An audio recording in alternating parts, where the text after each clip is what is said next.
本当？見えないでしょ？どこにいるのかな？見えないよ。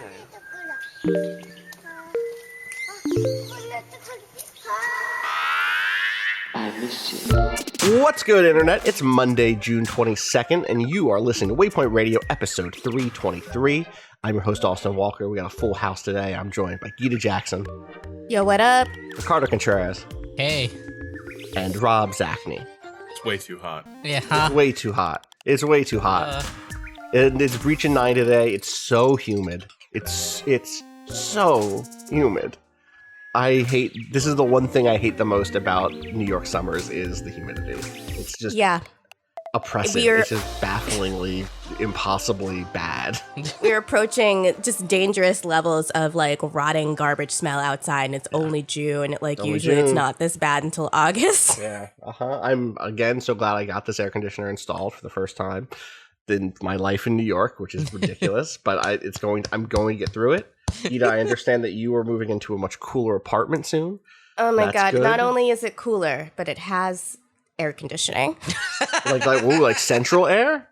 Well, it's those things where it's like those weird wall. units. The wall units, like the okay. But There's one I over my mean, shoulder. at least that means we'll Yes. save a little bit on electricity because we will not be having those on all of the time. Yes, and you won't be bleeding the air out from like the little gap in your window from Yes. It's not a perfect fit. Yeah. And a growing assortment of just disgusting towels, like Yes. jammed desperately into the gap. Like you're Pacino in Insomnia, like trying to seal out the light of truth and conscience. Yep. Yeah, Cado, exactly like that, hit a little actually. too close to home. What happened there?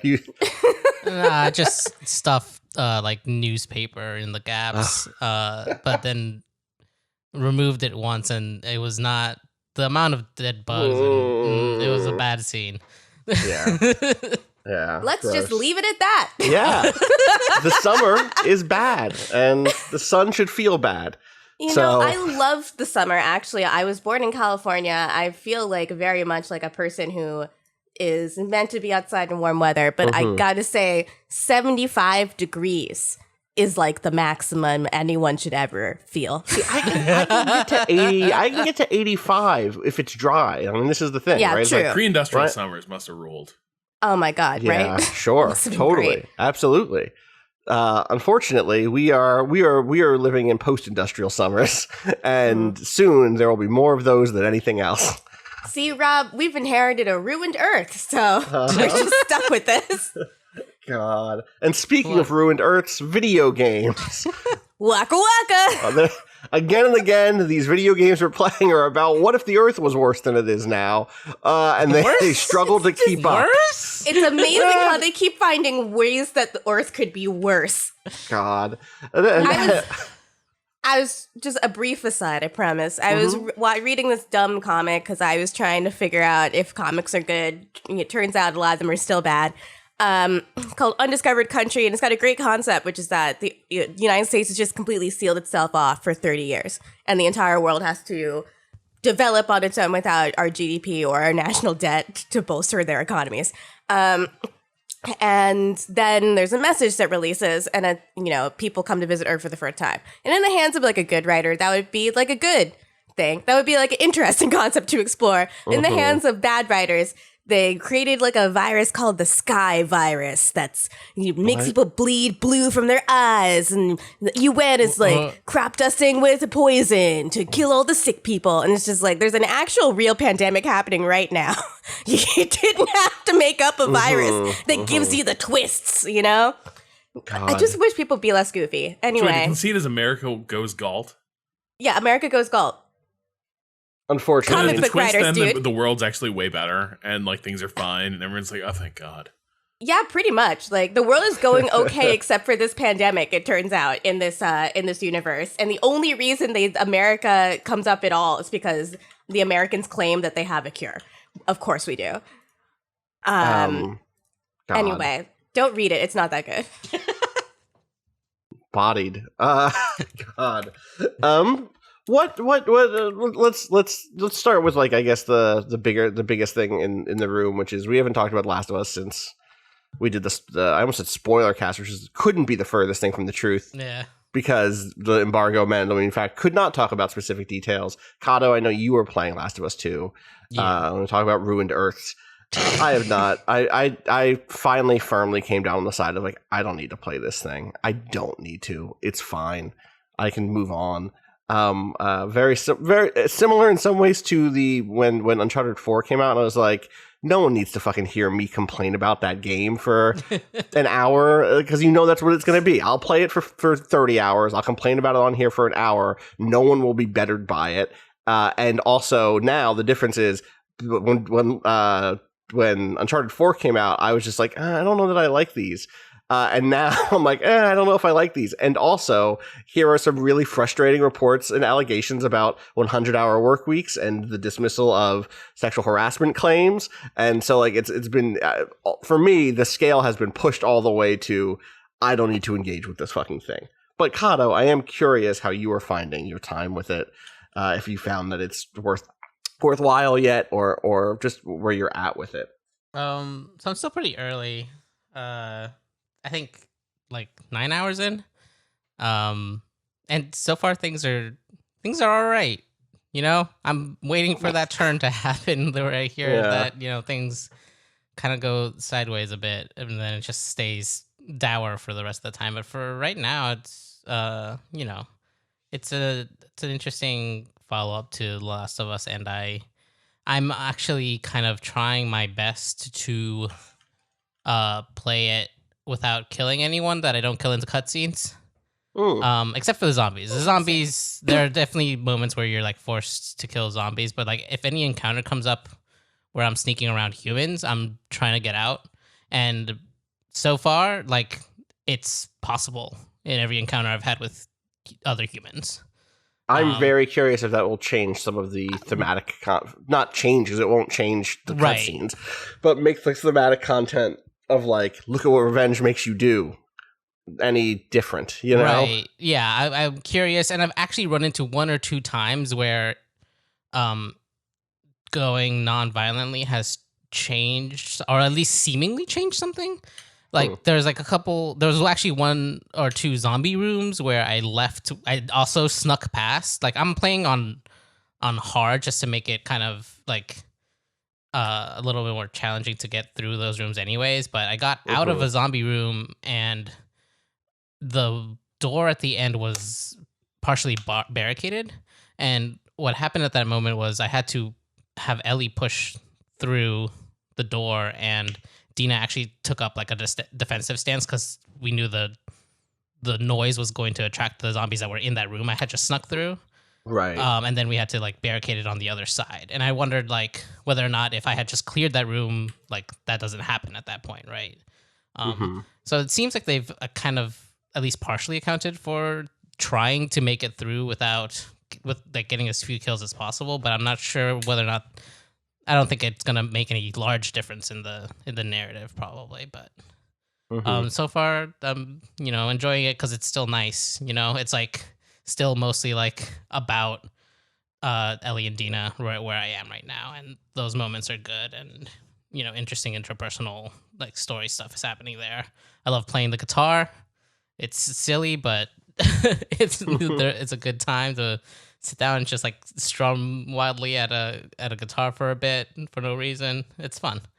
It's weirdly impressive. Like the fact that you can pick out individual strings on the touchpad and change key is incredibly cool. It made me feel like I could almost like, oh, you know what? Maybe I could pick this up. You know, look at this, sounds good.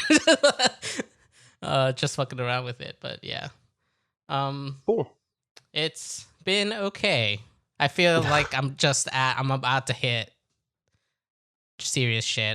There was the first like revenge kill that happened. But like the second, I don't not getting into any spoilers, but there are like certain events with the like list of people that she has that like kind of has taken the wind out a bit of the revenge story. I don't know. I don't want to get into spoiler. I'm sure we're going to do a spoiler cast eventually, but Yeah, I know Patrick's still playing. Whenever Patrick finishes that, sometime in 2021, he keeps up his 35 minutes a day pace. I talked to him the other day, and that is what he said he's doing, which is... Oh, Patrick. We'll have Patrick back very shortly. We can grill him about his gaming habits directly soon enough. I shouldn't shade him like that. Like, he's got more important things to do. Yeah. Like, he has humans to keep alive. Yeah. But also, Quite, like, yeah, you know, you quite can also literally, pick up the pace. he does not have time for this shit, you know? Right, totally.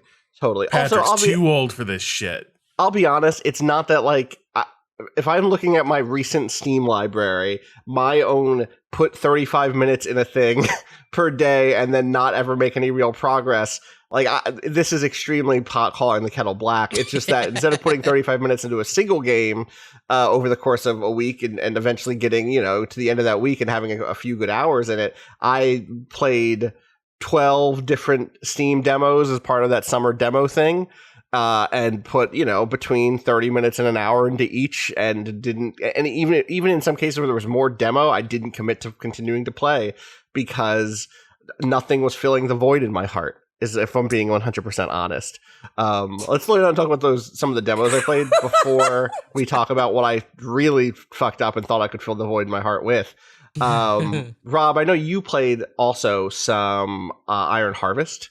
Yeah. The Jacob Rosalski inspired kind of Company of Heroes-esque RTS. Almost more than esque. Yeah, dude, it's Company of Heroes with mechs is what it is. What do you think of it? I think it was basically, so as a Company of Heroes style game, is something that is really hewing closely to Company of Heroes 1. It does the job pretty well, I think. Like, there is something to be said for being a pretty competent imitator of an all-time great RTS. I don't think it quite reaches those levels because if you remember Company of Heroes, so much of it is about how granular the use of cover was in that game, how like seamlessly infantry units like use the cover that was around them, and you didn't have to worry too much about placement. I don't see that same level of refinement from your troops in Iron Harvest. So it does feel like a looser Company of Heroes, which is not a flattering part of the comparison. But I think it largely confirms my reservations about that game. Even if the imitation is better than I thought it would be, the thing it doesn't get at for me is any of the weird uncanny quality of the artwork that inspired it. Like, it's just Company of Heroes, and then there's little tin can mechs running around, which look a lot like the orc mechs in the original like Dawn of War games. Like, they're bigger than the infantry units, but they're not to scale. They're not impressive. And you see the splash art of like, you know, Eastern European, Polish, Ukrainian peasants, you know, working in the field, and then a towering mech the size of a grain elevator in the background. And that's a cool image. This game doesn't bring that across at all. Instead, it's just like little tiny toy mechs running around that have different specialties. Yeah, totally. I'm with you there for sure. I feel like the perspective like is never going to do it justice in a sense, because even if they were to scale, like even if the ones here, like the one with like the big long rifle and like bayonet that kind of stomps around, like the kind of most trash canny of the ones you can build in this model or in this demo, even if that was to scale, I'm not sure it would sell to scale from an isometric perspective where I'm still using. They have to walk across the same bridges. They have to use the same environmental stuff. You know, I'm. It turns out I'm a connoisseur of mech things, and so when you take a look at the original 1920 plus art, which is what like that set of art is by Jacob Rosalski, that goes on to inspire also games like Scythe. I wonder if this just isn't the format for it, because the scale at which these things are supposed to have hit everyday life and warfare is not the tactical level. It is like the strategic level in a weird way. It's like their industrialization is what they are, right? And so it's like you don't just have that. Industrialization doesn't just happen in a single place. It happens across a huge a huge spread of places, and that is like the effect of industrialization. And so I do think there might be like a weird disconnect there. But I also had a pretty good time stomping those robots around. There's a thing that I don't think Company of Heroes had, which was the ability for your infantry to switch classes on the fly by like looting an enemy unit and being like, all right, well, right now we need flamethrower units. We took out this enemy flamethrower troop. Let's grab their gear and become flamethrower units until we want to switch back. And I think it's kind of like, it's very goofy because that's not how any of that works. And yet I have a good moment of like, okay, if I can switch over to the flamethrower unit and then charge in, I can clear out this foxhole really easily, and then push up and grab another resource node, you know? So if memory serves, Company of Heroes did do something a bit like that, but it wasn't as dramatic. Like, units wouldn't completely reclass. What Company of Heroes would do was infantry could always take over crewed weapons. So right. if you kill a mortar crew, you can take their mortar, and then the appropriate size crew will depart the infantry squad and infinitely become like mortar troops. And then the depleted rifle squad is left there, and you can run them back and replenish them with recruits. Right. I don't think it didn't go quite as far as like, oh, these engineers, they're heavy gunners now, and they all have heavy guns. It goes a bit further in that way, but it definitely does create a bit more of a you'll end up in situations where it's kind of goofy and funny, where you'll be desperately trying to basically respec your army on the fly with the shit that's lying around. Where like a mech shows up, and suddenly like that anti-mech squad that you just devastated a few minutes earlier, the corpses, like where they're still wearing their like heavy guns, suddenly that is crucial that your guys get to. And so you have one squad run out, try to be like, hey, mech, shoot us, while, you know, your other guys like drop their machine guns, grab the cannons, and like open up on that mech. That's kind of cool.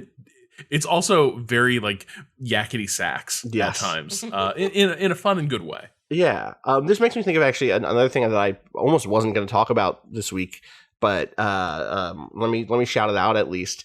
A game that is the most Austin Walker shit I've ever seen in my life, called like across every possible matrix of figuring out what that means. It's called Chaos Galaxy. It is like an SNES style like Romance of the Three Kingdoms like 4X game, set in space. Made by, you know, a small development team on the outskirts of what you would consider, you know, mainstream game development. This is someone whose job previously, my understanding was previously translating Warhammer stuff into Chinese.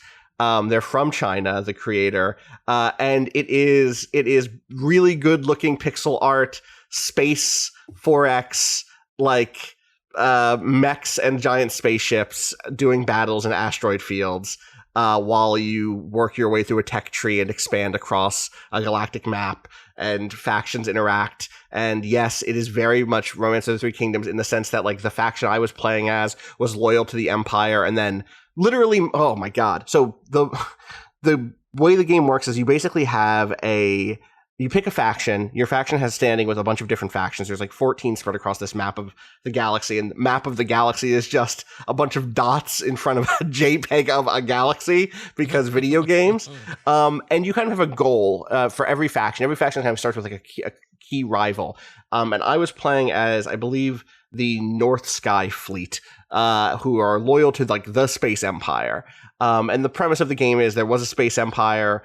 Aliens invaded, and it was a good thing there was an empire because we were able to stop the aliens from killing everyone. But afterwards, everything kind of factionalized. All of the power the Space Emperor had was diminished because suddenly there were warlords who had built their own private fleets, and there were pirates who were people who stopped being part of the imperial fleets, and now they were creating their own pirate fleets and blah blah. And there were mercenaries who da da da da da. Anyway, I started as like a loyal servant of my favorite space emperor, and which is the name of the light novel, My Favorite Space Emperor. And I started off with like a rivalry with this pirate clan, and I literally beat the shit out of them, beat them back to their home world, was in the middle of invading their final homeworld when the coup at the Capitol happened.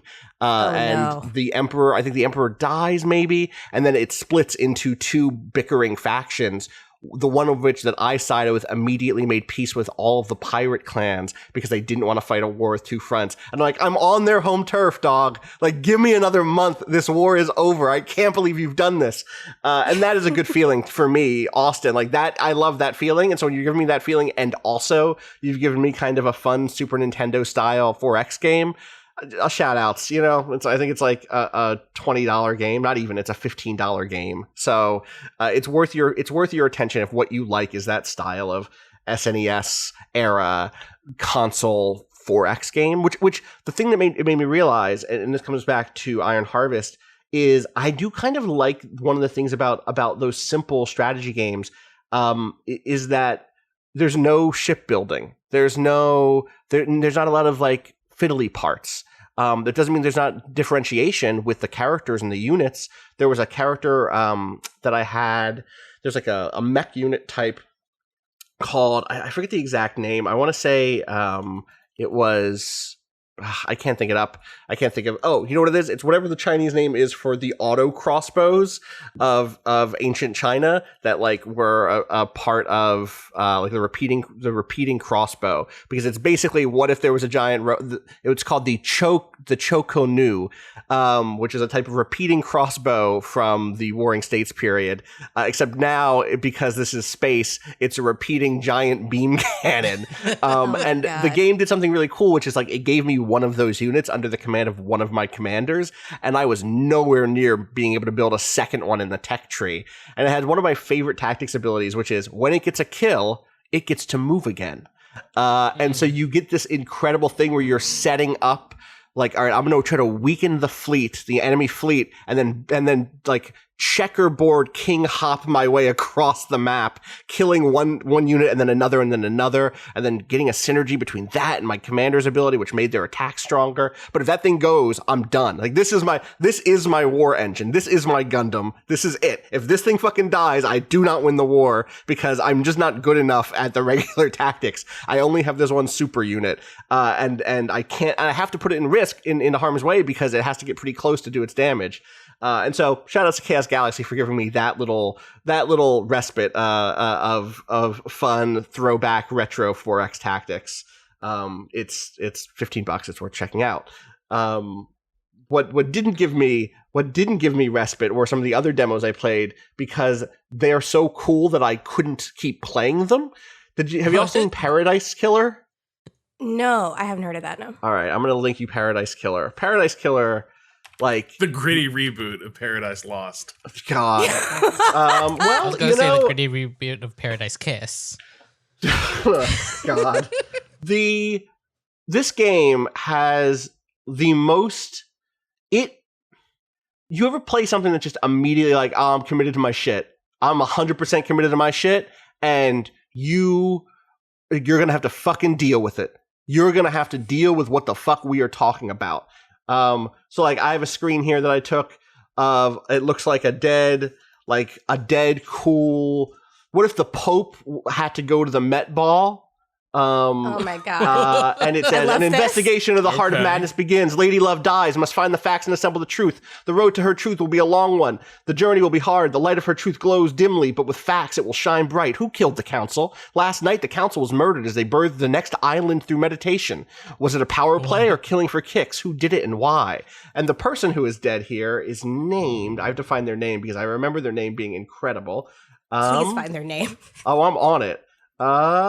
Fuck, do I not have their, I don't have their name, but I do have this name, or this screen of a bunch of other important character names, like Grand Marshal Akiko 14, Carmelina Silence, Crimson Acid, Dr. Doom Jazz, which I think might be gimmick infringement, but it is what it is. Henry Division, Listen. Lydia and Sam Daybreak, The Witness to the End, and Yuri Knight. Also, Wow. KHX. Like these names are incredible. What this game is a first person Phoenix Wright, like Oh my God. walking sim. Oh my God! You're like walking around. Okay? Well, I actually have a great screenshot. The game opens with you stuck in prison. Oh my God! You were exiled because you didn't do a good job like 1,000 years ago. Sorry, I said 1,000 years ago. 3 million days ago. It's 3,004,769 days ago. You didn't do a good job in the weird society you're in. Detail. It's so good. Dude, this is what this game is. What? I will just read. Can I read for you just the intro of this Please. game, because That's all I want. I don't understand it, but it's committed to its bit in such a way that I can't but feel like there is something here. Do you know what I mean? Like, sometimes you start a game and you're like, what is happening? The Syndicate created the first Paradise Island to worship their dead alien gods. Guided by leader Montserrat, the Syndicate attempted to resurrect the gods by forcing citizens into psychic worship rituals. However, the worship invites demonic corruption from beyond the stars. The islands always fail. The islands die and a new Paradise Island is born. The cycle repeats. Island Sequence 13. Lady Love dies. The Syndicate's lead investigator is deceived by the god-damned Harmony. She endangered paradise. Her sentence is eternal exile. The island could not be saved. Demonic corruption began to infect the fabric of paradise. The island died. The citizen slaughter ritual took place. Another Paradise Island failed. The cycle always repeats. Lady Love dies, watched from exile in the idle lands as each island was birthed and died. Each iteration got closer to perfection. Demonic corruption events decreased. Island 24... Island 24 was almost perfect until Henry Division, a lowly citizen, got too close to the gods. He allowed demons to flood the island. The citizens were once again slaughtered, and the council began their meditation to end 24 and birth Perfect 25. But before they could complete it, Paradise was killed. And so the premise of this game is you're stuck in a cyclical, like, post-Earth, post-human utopia that like inevitably gets destroyed by demonic genocide, I guess. But in this particular instance, they've built the next iteration of existence, but died. The council gets killed before they can move into it. And so you've been brought out of your exile, which, by the way, is like, do you know in Dragon Ball Z, there's Kami's Lookout, which is like like high above the ground, like high above the earth. And it's like a floating like base, and you can look down and see the earth. That's where your prison is. And there's this incredible moment, like 12 minutes in, where they're like, all right, you can come back to Earth now, or you can come back down to Paradise now. And it is, you walk out onto a fucking ledge and look down, and there's like a pyramid in front of you, and then below you is the island where the game takes place, and you just jump off the top of your sky prison and fall to the ground as really dope music plays. All of the music in this game is like extremely like Dead Malls energy is what I would say. Oh my God, yes. It's like extremely like 90s, like acid, you know, it actually does feel true to like the heart of what Vaporwave was trying to, you know, instrumentalize in a way. Anyway, you hit the ground and then you get a title card because video games are good, actually. And then you walk around and what you realize is the world is filled with like 2D sprite people standing around who you can then talk to and interrogate and present evidence to and flirt with and threaten and learn their backstories. And I got like 45 minutes into this, and I was like, I gotta stop playing this game because I want to play this game. I don't want to dip my toes in this fucking thing. This thing is a thing. And I am now like, I cannot wait for this to come out. Because any game that can put the name Dr. Doom Jazz on screen seriously has my fucking attention. Absolutely. I can't wait to dig into this now. The soundtrack is so fucking good. So hyphy just listening to you talk about it. Like, it feel like the names. I know. I was going to say, here's my joke that I was saying when you settle the names. Yuri Knight is just it's another word for Fujoshi. Yeah, great. Yeah, God. The release date is get ready to breathe life back into paradise. So great, thanks. Oh my god. That's I'm not- so ready to do that. It took me that entire segment to realize that Lady Love Dies was the proper name of that character, Of that and not character. an event that like sets things in motion. 100%. Her name is Lady Love Dies. She's friends with Lydia Daybreak. So, you know. Wouldn't you be friends with Lydia Daybreak I would. if you had She's a nice. chance? She's cool. She drives you around town. I don't trust her. Of course not. So, She doesn't seem trustworthy. This is the world we're in. God, Also, God. Dr. Doom Jazz definitely tried to fuck me. That's all I'm saying.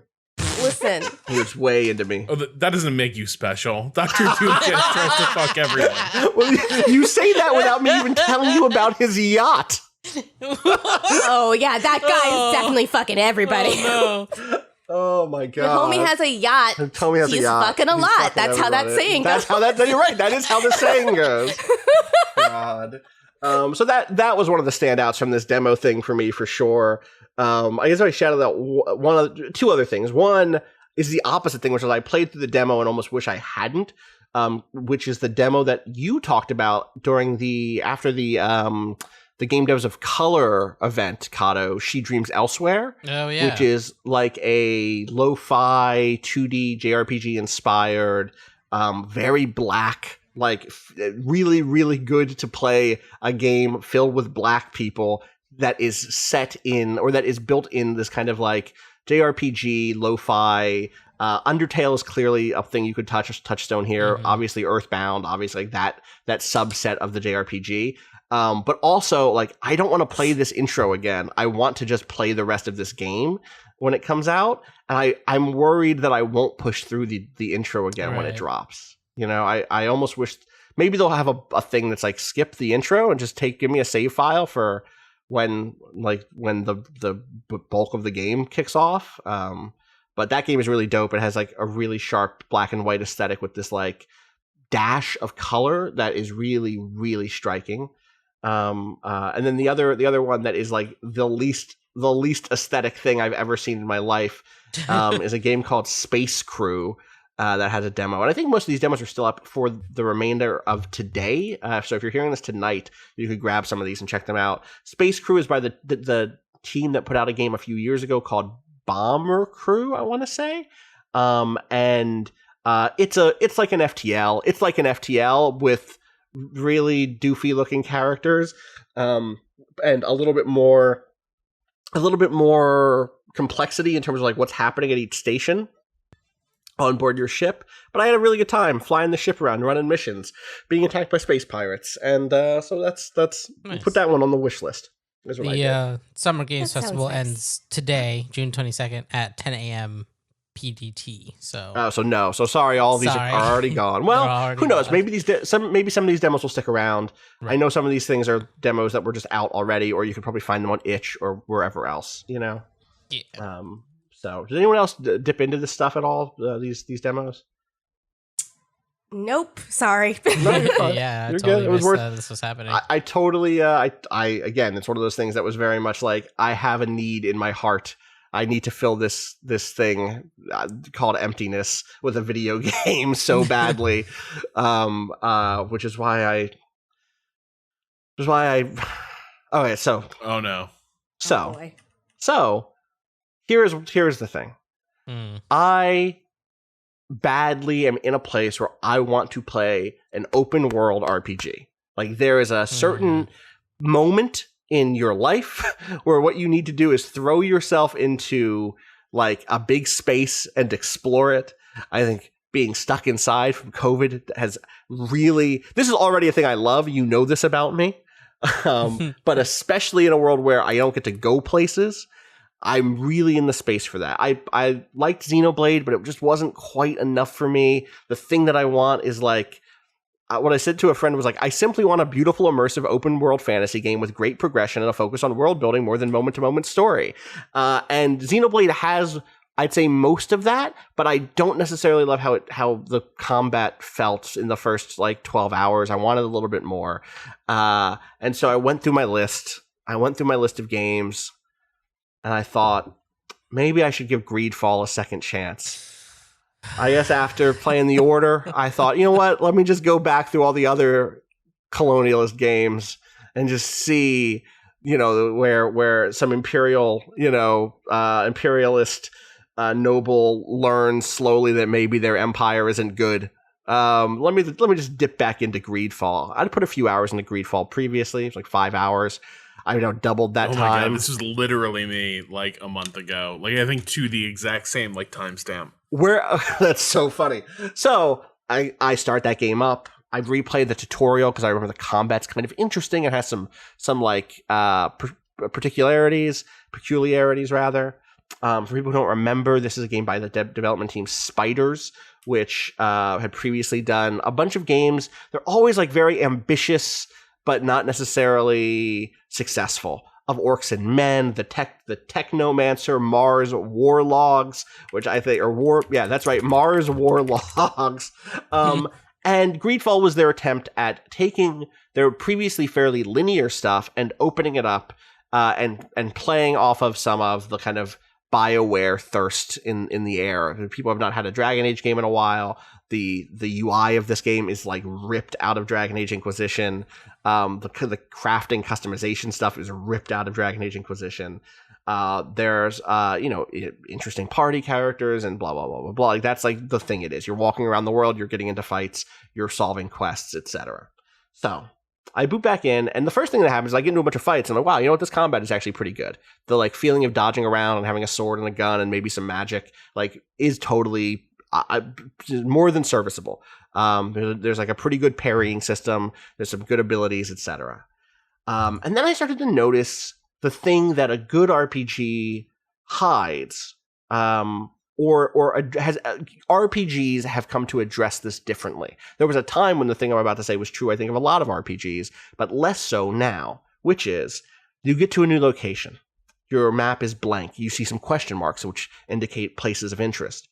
You go off the beaten path. You leave the road and you go into a space. And there are some monsters there, and you fight them, and they're like big demon bears. And you're like, oh wow, tough fight against those demon bears. You kill the demon bears.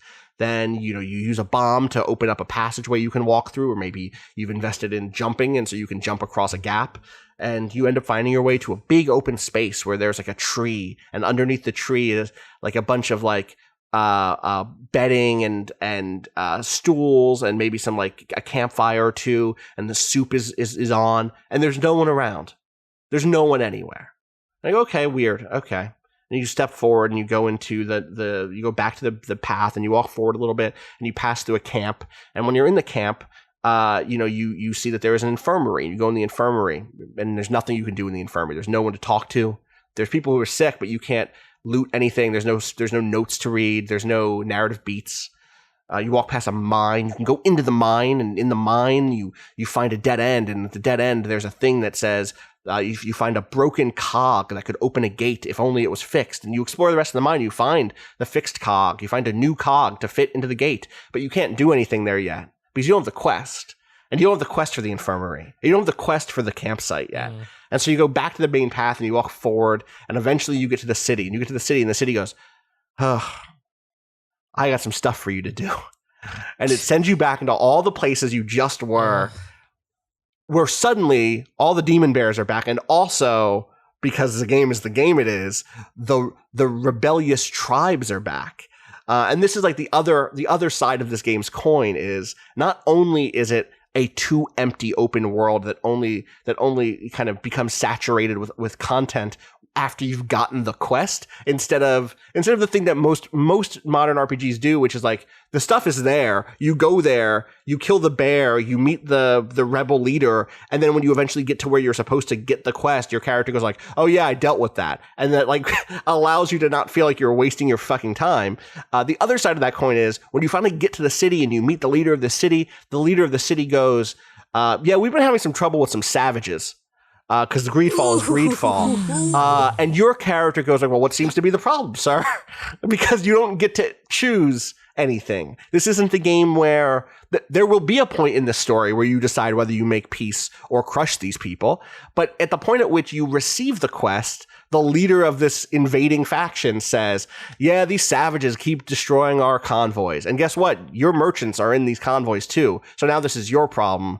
And I can help you investigate this magic disease if you go stop them from destroying our convoys. And so you don't say, okay, I'll go do it.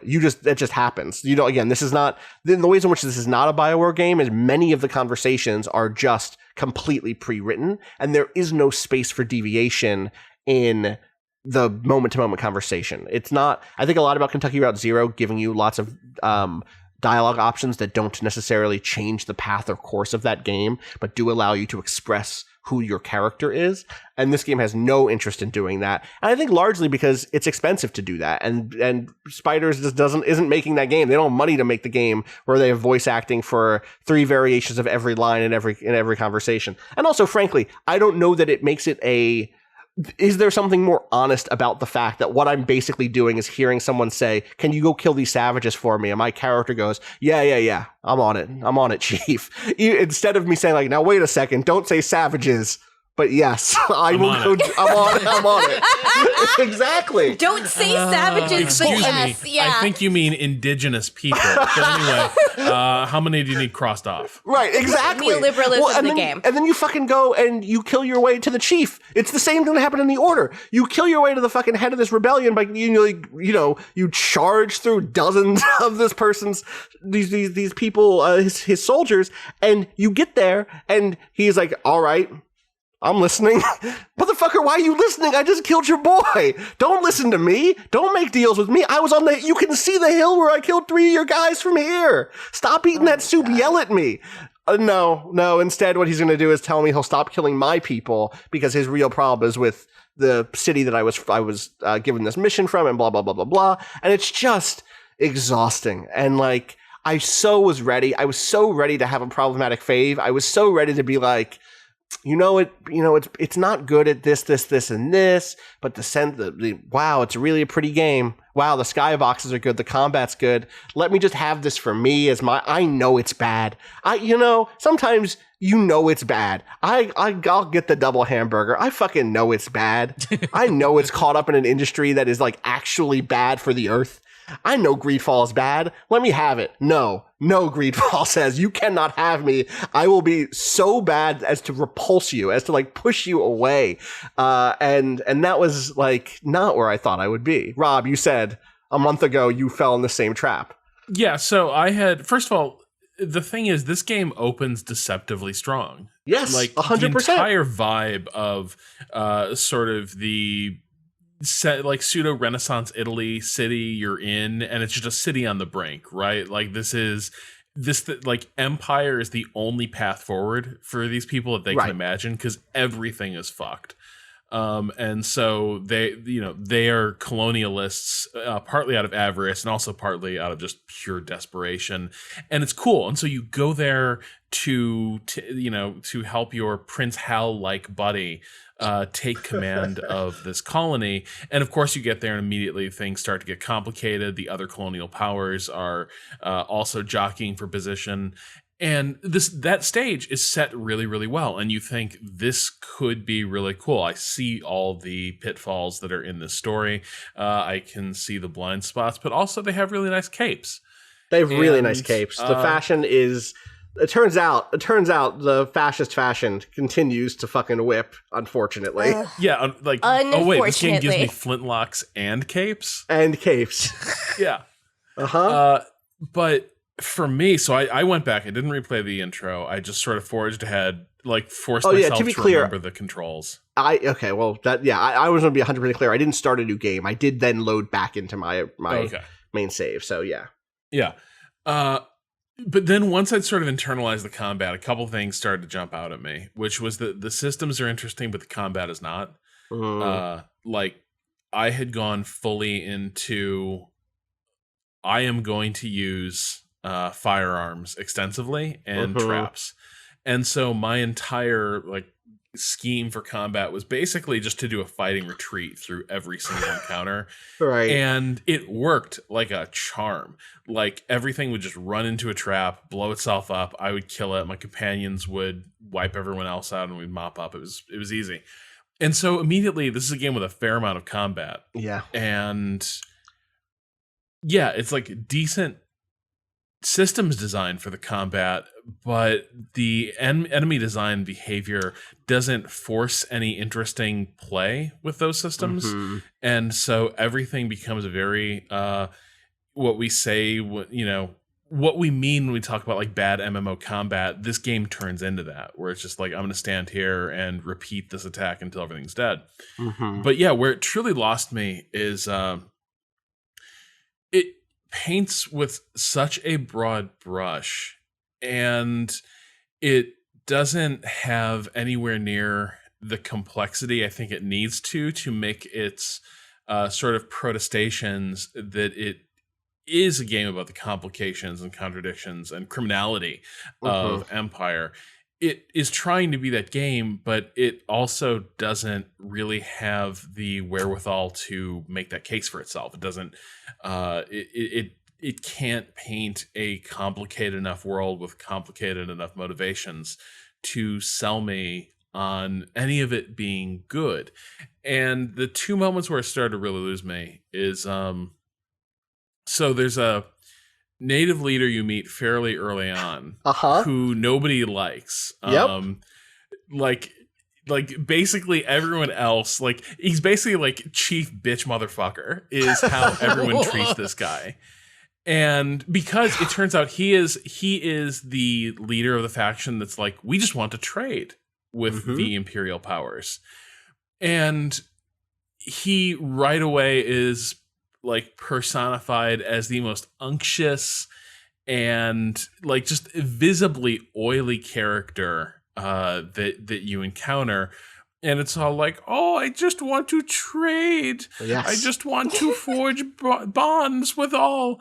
And so when he sets up his, if only someone would negotiate a peace between me and the other tribes, oh, who could do it? Could you? And like, that's how he talks. That's how he talks. Yeah, that's how he talks. He talks like a tiny little baby. Yes. Yeah. He's the littlest chief. Yeah. He's the littlest chief. No stepping. Yeah, 100%. I'm just a little birthday boy. So you'll never believe what happens when you negotiate a peace treaty deal where he and the other tribal factions just need to show up to a place and they will strike this bargain and there will be peace. And right away, like your guy's like, yeah, this seems like a good thing. I should be doing this. And already it's like, well, no, like to an extent, the other part of this is like indigenous peoples diverged wildly about approaches they should take when facing colonial powers, right?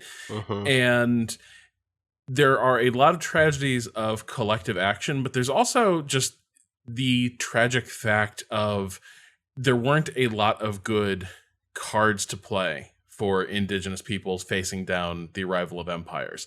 The notion that like what this game is sort of holding out, what your character is sort of uncritically embracing, is this idea of like, hey, we can all just coexist. Like this faction just wants to trade with us. These other factions don't want to have anything to do with us. And we can just sort of live in peace with them. They just need to stop attacking us and let us build up our coastal presence and trade with those natives that do want to do business with us. And that's not actually a compromise, probably, right? It is the nature of an empire that like, first they want their coastal enclave, and then the successive waves of settlers will want more. Right. And the easiest way to release that pressure is just to take more and more from indigenous groups. And so right away we have this, the game doesn't really recognize that like the standard RPG playbook thing of, we just need to find a win-win for everyone to sort of gather around. That doesn't apply when you are indigenous tribes facing down the arrival of advanced colonial powers, right? Well, there is no you can have a little bit of colonialism as a treat. Right. And I think a big part of that is that the way that colonialism works is generational in the way that you just said. And that this format of game likes to resolve, like, okay, and there it is. We've done it. That chapter is closed. And especially in a game that, again, resource strapped, this is not the game where you go back in and check in on people and get the update of how things have turned out. This is, you finish that zone, guess what? That zone may as well not exist. That zone, all those places you used to be able to go into and talk to people, like they're just going to regurgitate the same basic information they had before. There's not going to be an update. And then, but more broadly, the kind of like the action RPG style in which there is, you're the hero coming to make peace with the world. You're the hero coming to settle things. Wants the world to end settled in most cases. I think what makes the exceptions so strong here, or what makes my reaction to something like the Dragon Age, the Dragon Age games different than my response to like Skyrim, is the degree to which the Dragon Age games have been very good about saying like nothing is settled. I've said before that my very favorite DLC in any of the Dragon Age stuff is Trespasser, not only because of the Soulless stuff, which we can get into at some point. Oh my god, please. But the core premise of that DLC is so good because it's like, you don't get to have a standing army, my guy. Who are you? We're countries. You don't get to be a country. And dealing with that fallout because unlike, many other story-focused kind of high-adventure games, it's a setting that wants to be kind of materialistic in the sense that it's concerned about the relations between elements of the social organization. Greedfall is that on its face, but can't commit to showing those factions interact on a long enough time scale, or in a way that is either nuanced or true enough. It's like it wants to have it every possible way, and it hasn't been able to land on any of them. That quest is also the quest I did last night, by the way, Rob. Like literally that, we are literally synced up to the quest with me like rolling my fucking eyes about that guy. So yeah, so like obviously the guy sets a trap and ambushes the other like tribal negotiators who are sent to sort of broker this bogus peace deal. And so obviously the guy is a total snake, and you arrive in time to save the people who you inadvertently set up for this hit. But also, like, the guy still gets what he wants, right? Mm-hmm. Like, at that point, the people who've been doing these raids are on the run, and little soft boy chief gets to continue building his little trade empire. And the other part of it, like, the thing that is uncomfortable, and the game needs to confront this, is I think there is a tendency or a pull toward post-colonial narratives that try to emphasize the complicity of different indigenous groups or leaders in the process of empire and colonialism. And so you create a character like this who fits this narrative of like the feckless, self-interested tribal leader who sells out the interests of his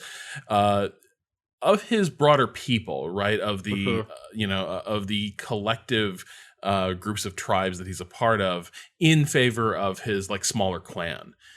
And then he becomes one of just the most repugnant characters in the game. Like suddenly, you know who's one of the worst villains in this game? The fucking the fucking tribesman who did business with the colonialists. Man, what a motherfucker that guy is. And it does sort of call to mind, like you'll hear these arguments. You hear this a lot about slavery, right? Where it's like, well, actually, there's a lot of tribal leaders in Africa who sold people. They sold people to the to the traders. Mm-hmm. They happen a lot. And at that point, it turns into a takes two to tango for slavery, right? Takes two to tango for like brutal settlement colonialism to take place, and that's not really. These things do happen, but they are smaller scale than the larger macro process that is happening. And you can't say this one dude who wants to trade for shit and is a little bit of a snake. You can't turn around and say, and anyway, I think that proves, just that guy's just as bad as maybe even worse because he's dishonorable. He's perfidious. Yeah, exactly. At least I bailed. Yeah, somewhere from far from here, my mother does not know why she feels like a tiny part of her died.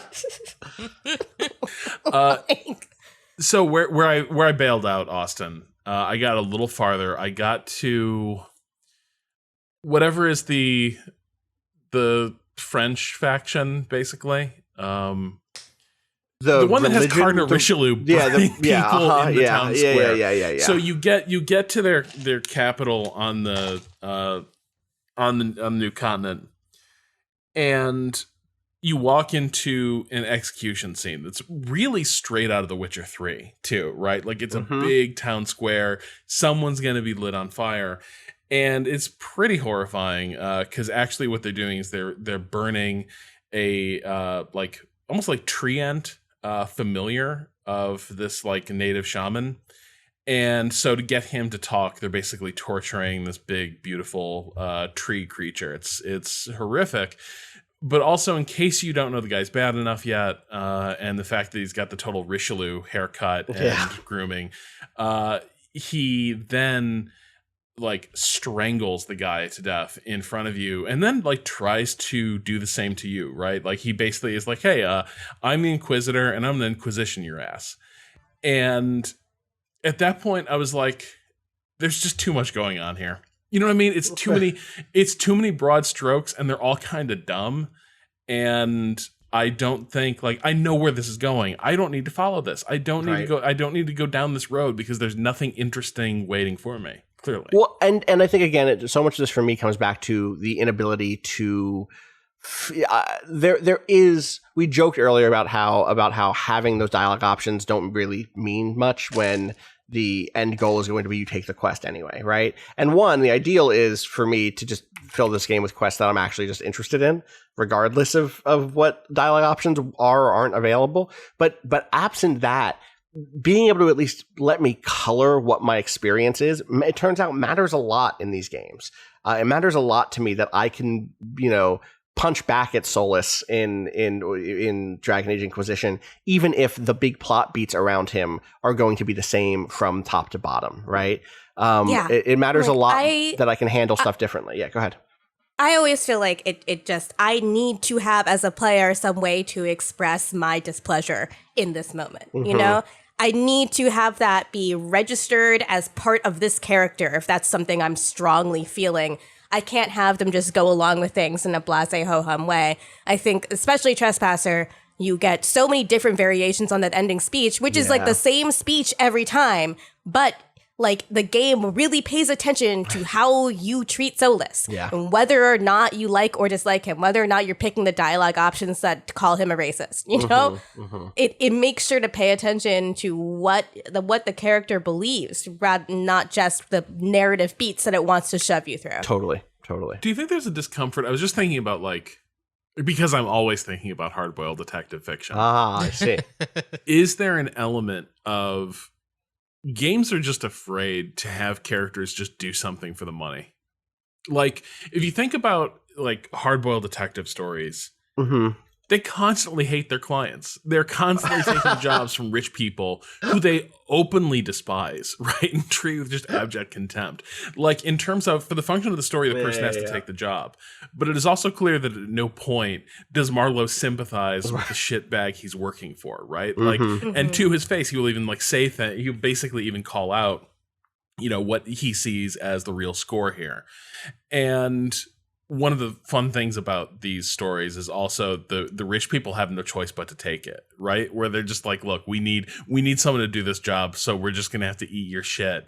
But in the meantime, you're going to take the fucking job. Yes. Yeah. Exactly that. Yes. And here, so often in games, it's like your guy just can't be like, look, I'm here as the envoy to kind of this fail son imperialist, and I'm being, you know what I mean? Like, that's the job. Yeah. This is the fucking job. Here I am. Instead, your character has to be sort of wide-eyed about the entire thing. Like, you mean you're laying siege to this town because they're raiding your villages? Oh my God, they're kidnapping good your people. Wow. Sorry about killing 13 of your dudes, but wow.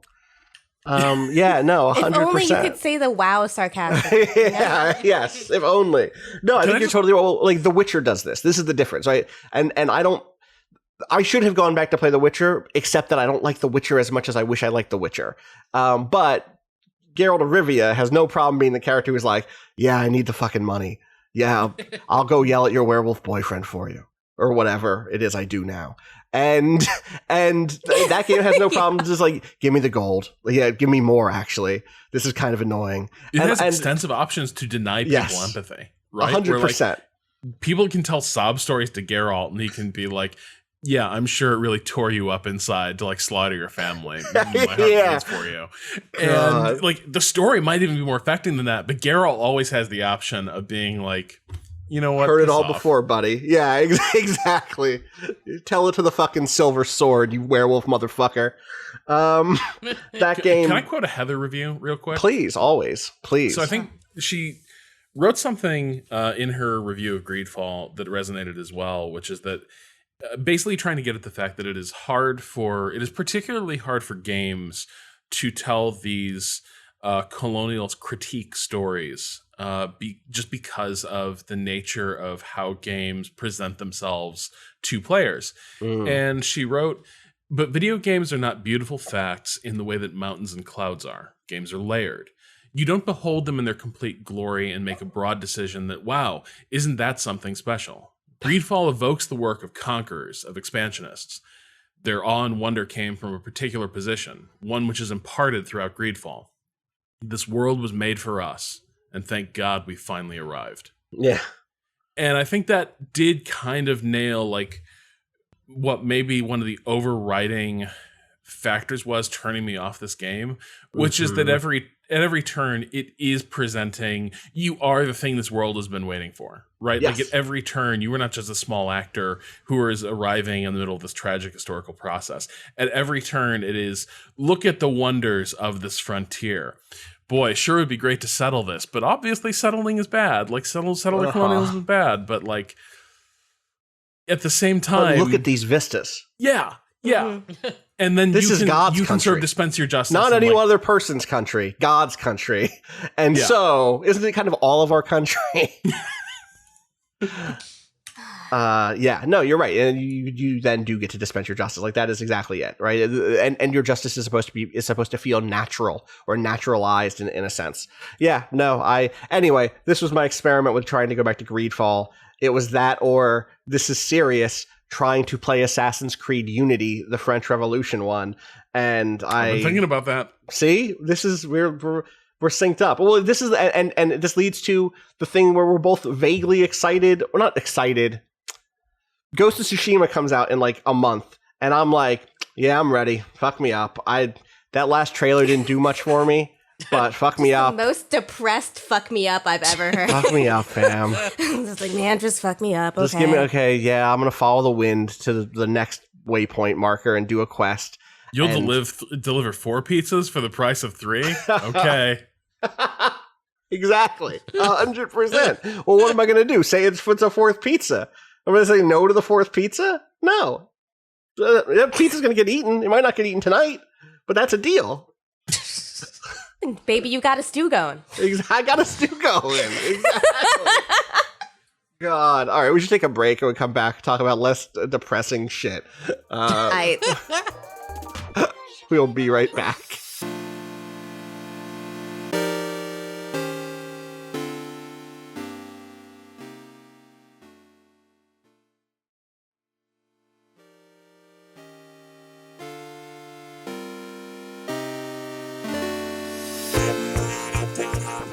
Okay, we're back. And Gita, how about you tell me what you've been up to? Off mic, you just mentioned a thing, and I was like, oh yeah, I want to hear about that. I haven't gotten super far in this, but I started playing Among Trees late at night because I've been playing a lot of Hades. I actually just opened up some awesome new shit in Hades hell yeah. that we'll talk about in a minute. But I wanted to play Among Trees because you recommended it. And I also just I haven't actually been among trees in quite some time. As nice as New York is, and it is, I live in a fairly treed part of New York. It's nothing like, I grew up somewhere where there's like nature trails and creeks everywhere. You just step outside and you're in nature. And I miss that. I definitely miss that. My dad's been sending me pictures from my childhood backyard, and that's been rough to look at. He gets to be there and I don't. You don't get to be there. Yeah. So yeah, I mean, it starts off as a fairly standard survival game. And as soon as you get to the crafting stuff, and as soon as you get a map, actually, that's when things start exactly to the point. You're totally right. open up. Yeah. And like that, when you see the spaces that you have already been and how much more there is to go, it starts to get really exciting. But I was thinking about this in context of games that people are playing to remind them of the outdoors when they can't necessarily go outside, right? Because we are still, New York is doing phase 2 reopening like a couple weeks from now. That doesn't make any sense at all. But we're doing it. I don't know why. No. It doesn't make any the fucking charge sense. of public health. Yeah. Dude, Well, we've tried nothing and we're all out of ideas. Exactly. That's exactly what it is. And you know what? Whatever. We live in hell. That's just, it's been known. We've been known. So I just like, I wanted to experience that, but more so than the feeling of being inside of nature, in a forest where it's just you and a bunch of animals. It was more, what I found most soothing about that game, because we've all played a survival game where you're in the woods and you have to find food and eat it to survive, right? The woods is usually the setting for those kinds of games. But it was like, there was something so peaceful about not having anyone else around. Like that became the fantasy that I was really invested in, where it was like really just me and some bunnies that I kept tracking. I would walk off in random directions, like not even super playing the game, but just be like, there's nobody. Nobody's here. Nobody's here. Nobody's I'm alone. Here. Yeah. New York can be claustrophobic in the amount of people that are always around. I've grown to really love my street. There's a couple little black teenagers that always are riding their bikes up and down the street. We've got to know them. I love my neighbors. I love my new neighbors, actually. I met some of them this weekend. I met this adorable little black boy baby named Carver who was playing with just, the motor part of a drill. Like they had taken off all the dangerous things. We're letting him press the trigger a lot. And then when my boyfriend came back around with me, the baby waved at him and was like, "Hi, David." And I wanted to die. And I love human beings, but it's hard to, when there's fireworks from 8 p.m. to 2 a.m. every night, you just grow tired of them, and you wish that... You simply do. You simply do. As much as it's like I'm split between not ever wanting to hear a firework again and really wanting a firework, Like, what if I had a fire? What if we got a firework? What happened? What if we just got a bunch of fucking fireworks? I mean, it just seems like the thing that people are doing right now. It does seem to be what people are doing. Like when I'm watching these little kids like put them off on our street, who is giving teenagers fireworks? Number one, that's my real question. But number two, like when I'm watching them like blow up fireworks on the street, I'm just like, damn, that looks real fun. Like I would also be doing this, not even at your age, just now if I had a firework. And it's just for 100% clarity, I am officially taking the Ashley Feinberg position, which was I'm not taking a position on the fireworks provenance issue so that I can aggressively mock whoever ends up being wrong. This is my self-care. Listen, I am aggressively on the side of, if you think this is a conspiracy theory, you dumb. But I'm ready to be wrong. Rob doesn't know. I was offline all weekend. By the way, I had a great weekend. Wonderful. Yeah? Wasn't online. No internet? At all. I saw some people alluding to fireworks, but I figured it was about like how annoying they are versus like how much you should let the kids be the kids. Is it more than that? Well, people think it's a counterinsurgency psyop from the cops. Yeah. or a counterinsurgency psyop from the people. Yeah.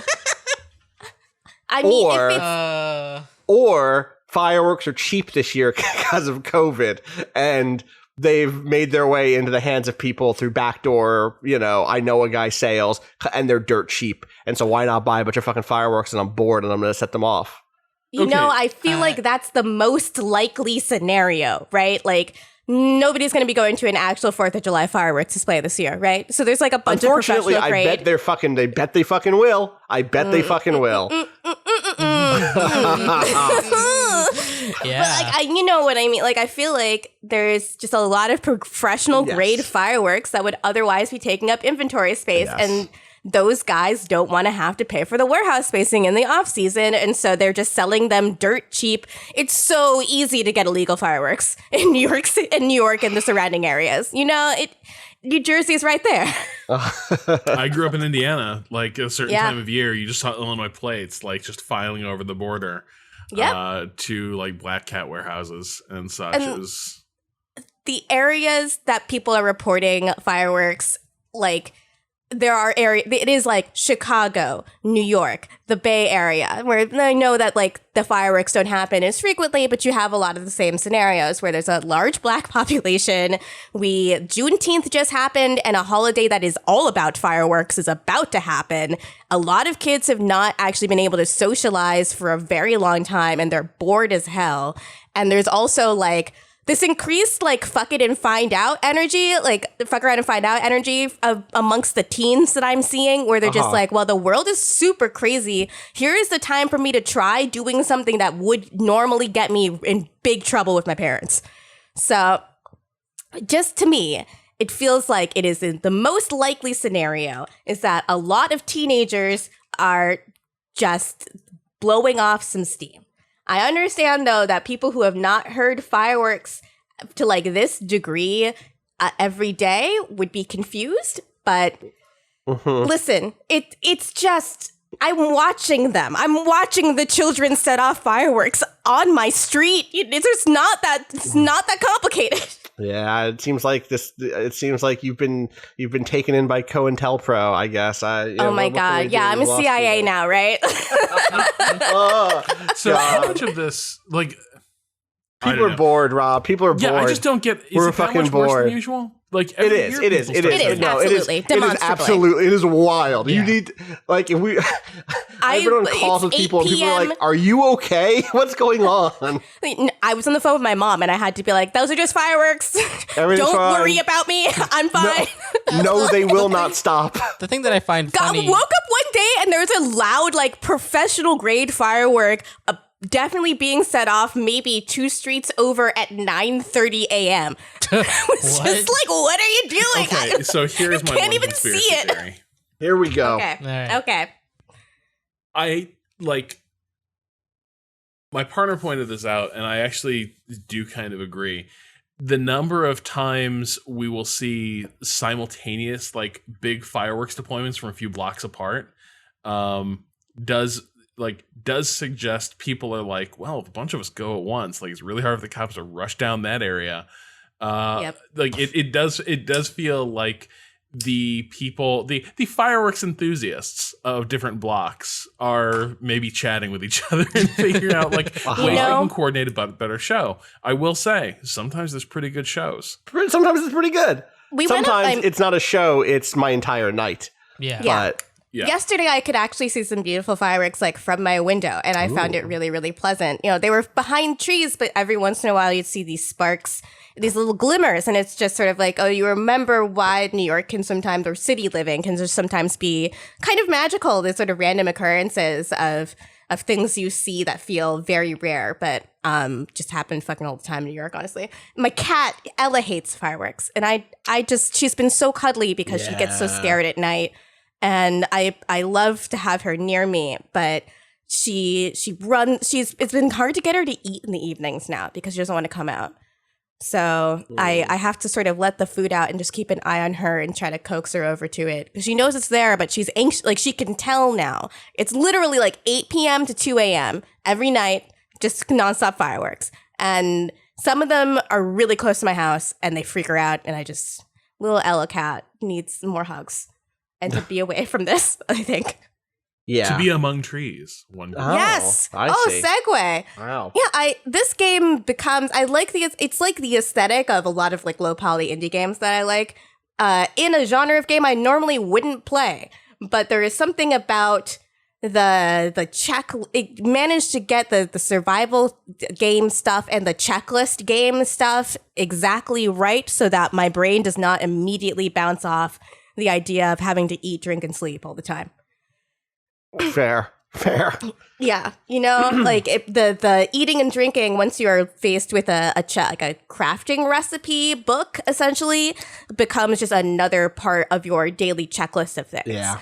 And so just like diving in there for like a couple hours and seeing what next thing you can fit on your checklist next feels good. Like, the next thing I'm trying to do is do the cooking room, right? Yeah. It feels like Minecraft without building, which sounds dumb, but like sometimes you really just don't want to build shit. No, yeah, totally. Yeah. It is nice to just show up to the house and be like, hey, I got the 17 wire and the 12 wood. Can you please just make a new room? Yeah? Okay, Yes. cool. Great. Chill. I got an Totally axe chill. now, and it'll eventually break, but it's not in the same way that the other axes in other games like this break. Cool. Great. Thank you. Let me cook up these mushrooms now. Let me cook up these golden chanterelles that look Delicious. quite beautiful Yeah, and seem absolutely. delicious. And will restore my health and also my stomach meter. Yeah.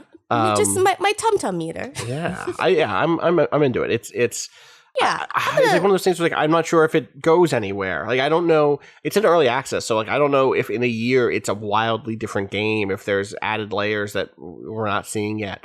But what it is definitely has been a nice refuge. Yeah, it's the exact. It feels like a meditation app. Yeah, Sometimes 100%. Yeah. where I just put on the headphones, I listen to the music and the nature sounds, and I'm like, just release all the tension. Totally. Breathe in for 7 seconds, breathe out for 3. And then you go back to playing Hades. the opposite. The most of, tense game. I love this fucking game, dude. Like it's re-enlivened my interest in Greek mythology, like Hell yeah. hardcore. Because they're also doing the Chthonic gods, right? Right. So I'm learning a whole bunch about the Titans and all of the like pre-Greek Olympian gods that are part of the mythology. They're in fact like a huge part of the focus. I've met a new character, and this character has really like opened up like another aspect of this game. Like they get the rhythms exactly right. So the exact point where I feel like I've plateaued. I finally started beating Megara, the boss of the first dungeon. Your ex? Yeah, your ex Megara.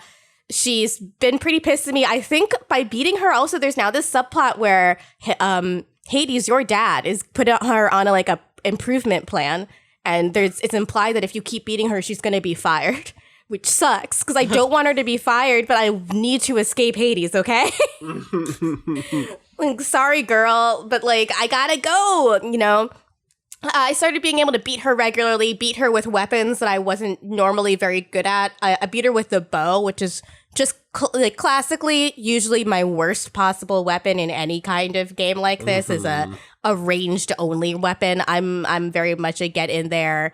I like to get in there, beat someone up, and get out in most games. I play the fastest character that hits the most amount of times possible. But the bow just my brain unlocked suddenly, and I figured out how to use it well, and I managed to beat her with it, which felt like, it felt like I was actually breaking out of hell when I finally did it. And then I was like, okay, well, I guess the next thing is try to get through Asphodel and then Elysium and then get out of here. But no, another thing happened. I'm now able to... I met Chaos, the character Chaos, the god Chaos, which is a representation of the primordial chaos that created all things. And Chaos, they offer me additional boons and bounties that I can take on in order to improve my run. For a health penalty. And I tried one and I completely ate shit, but I thought it was such an interesting twist that to that particular run was anytime I used my attack, not my special or my cast, but just the standard attack basic move. Attack, yeah. Yes, I would lose 3 health for the next 3 rooms that I was in. So you have to figure out how to defeat things without using your attack.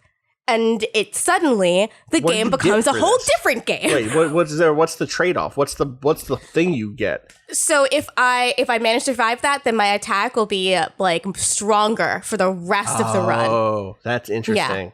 Yeah, so there's a bunch of little things like this where you're put at a disadvantage. You're asked to learn how to use the other aspects of your weapon or your loadout, and ignore one other, or something like, you have less health, they have more, and then you gain some kind of ability for the rest of your run on top of that. I know Supergiant games generally have some kind of challenge gauntlet aspect thing to them.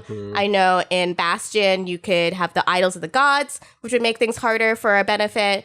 Transistor had something similar. Pirate also had something similar. I almost never use them, but this one is fun because they're random every time, and I like the character of Chaos, and the roguelike element makes it more interesting because it's not like, okay, well, I know that this idol makes the enemies have more health, and I know that I can just handle that, but I'm never going to use this idol, which requires me to defeat every room in a certain amount of time, because that's not going to work for me. Here it's like, well, do I have enough health to go visit Chaos? Because you take a health penalty to go see Chaos at all.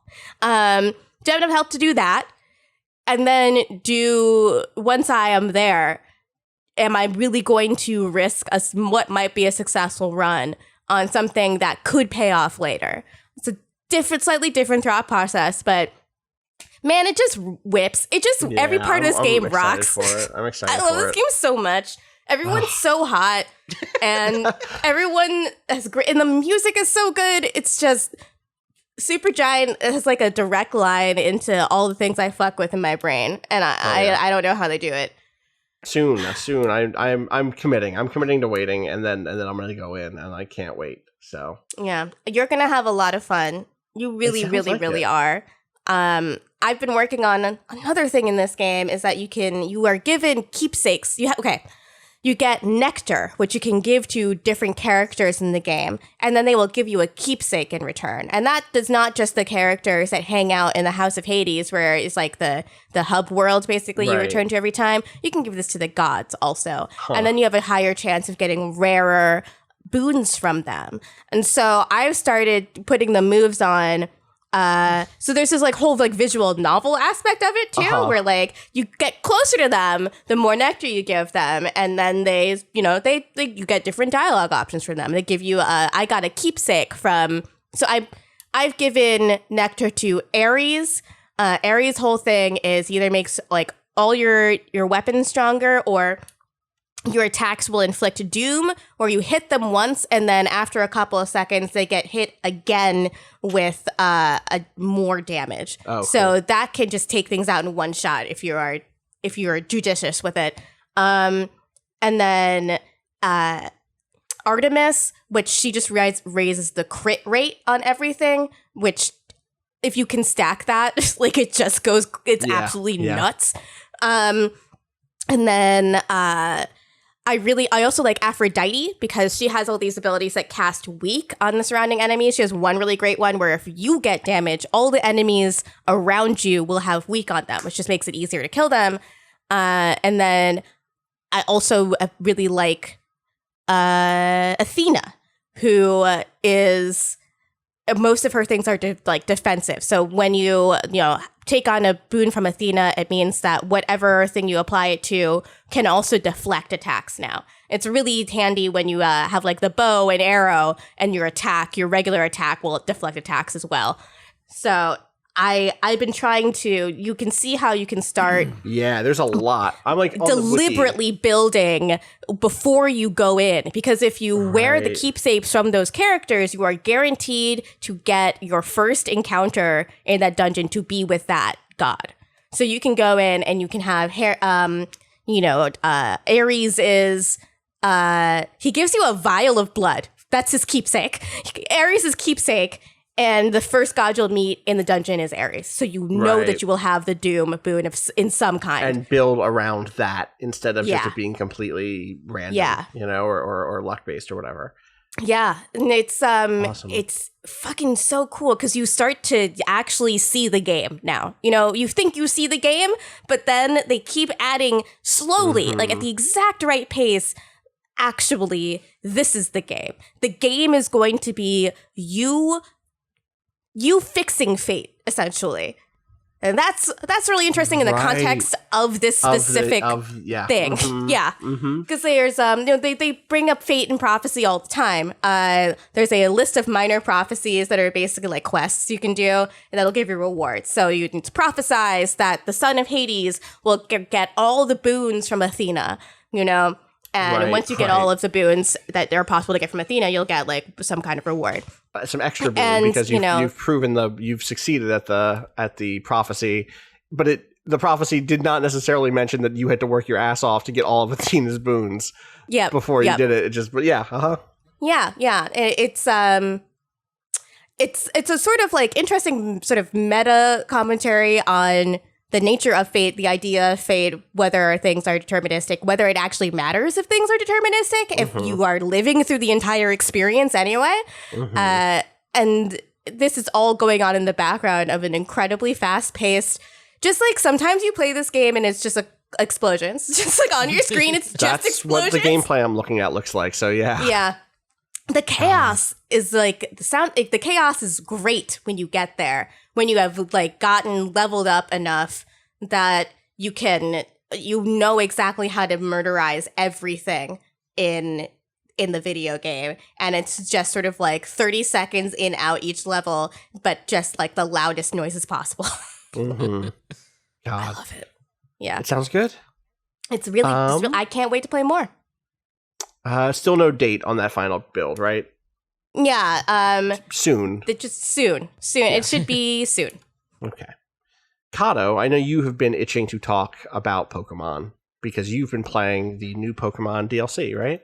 A little bit. Mostly, I was actually interested in just yelling about that announcement that they made last week. Wait, what was the announcement? Well, they announced a few things. They did like a little Pokemon Direct, basically. Oh, sure. And there was a couple of mobile apps. One of them is about getting kids to brush their teeth, called Pokemon Smile.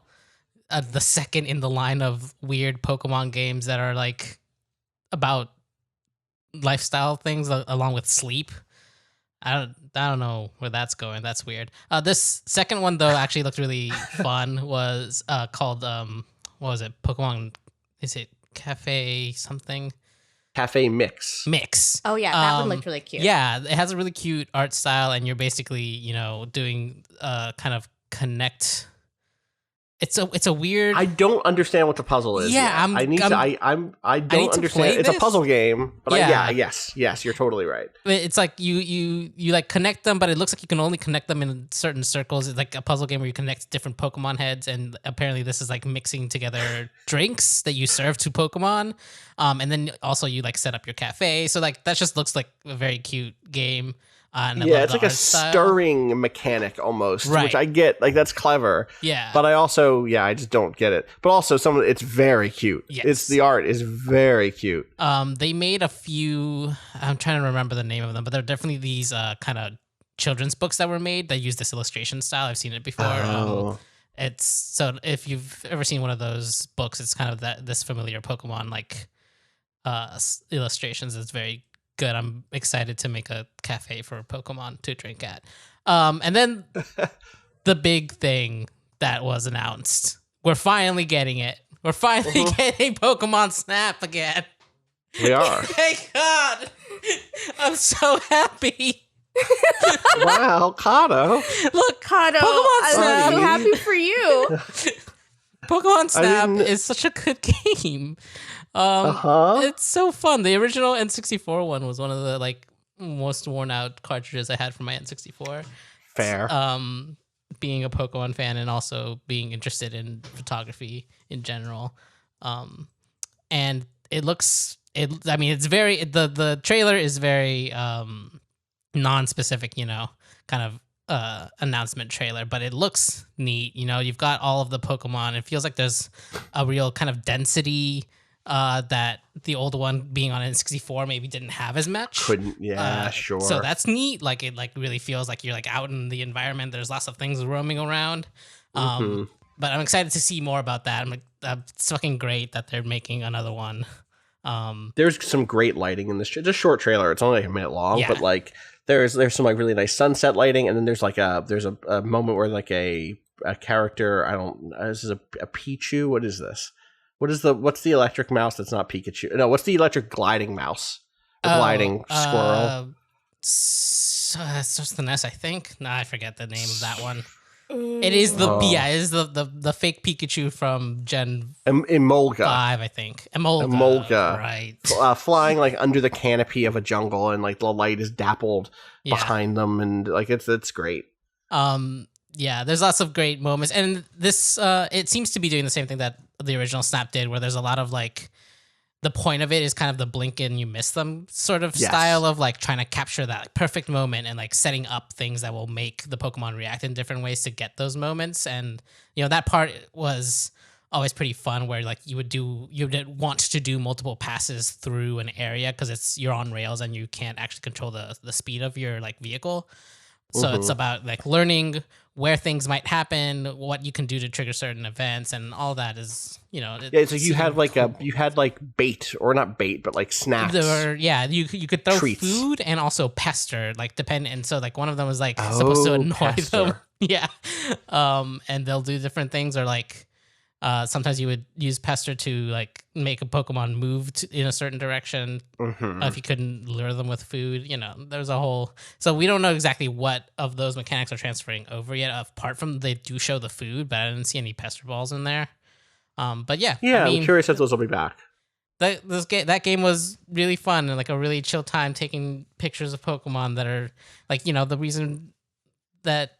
One of the big reasons why Pokemon is still so popular is that the animal designs are cute, and they give them such life through like their animations and like them being out in the world that you know, you just want to hang out with them.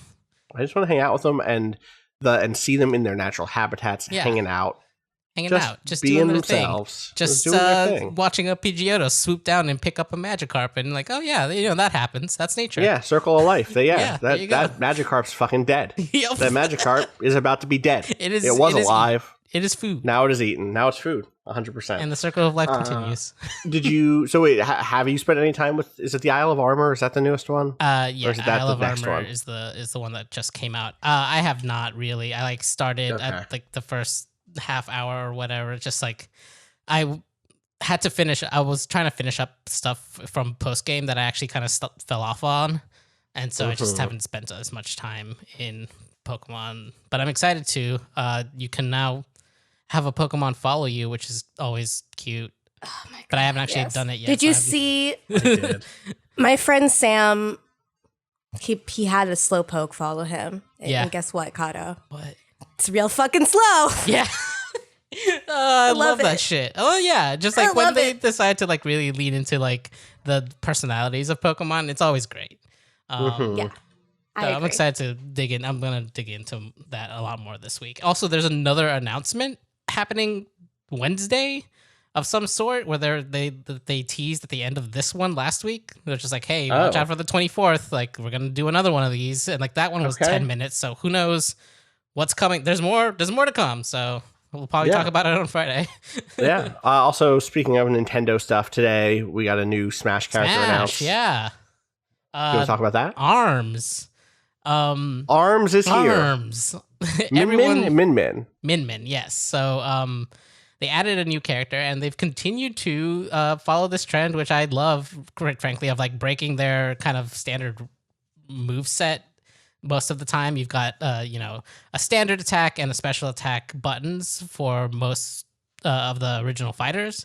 And with all of the DLC characters, they've kind of like broken that up in interesting ways. And with this one, they've actually so for those of you who don't remember Arms, it was there. Who doesn't remember Arms? I don't think that game did huge. well. Was it? Everyone loves Arms. Everyone loves DNA Man. You know what? Do you remember DNA Man? Everyone loves all the people. Boy, you about to catch those arms. That's the famous saying. That's what they be saying. But yeah, it's it was a fighting game where, you know, you were these boxers essentially with long springy arms. So instead of the regular, like usually you hit A to do regular attacks in Smash Brothers, and B is like special moves. A and B actually control separate arms on Min Min. And one of the things about arms is that you could switch out like what your hand was basically, and it has different effects.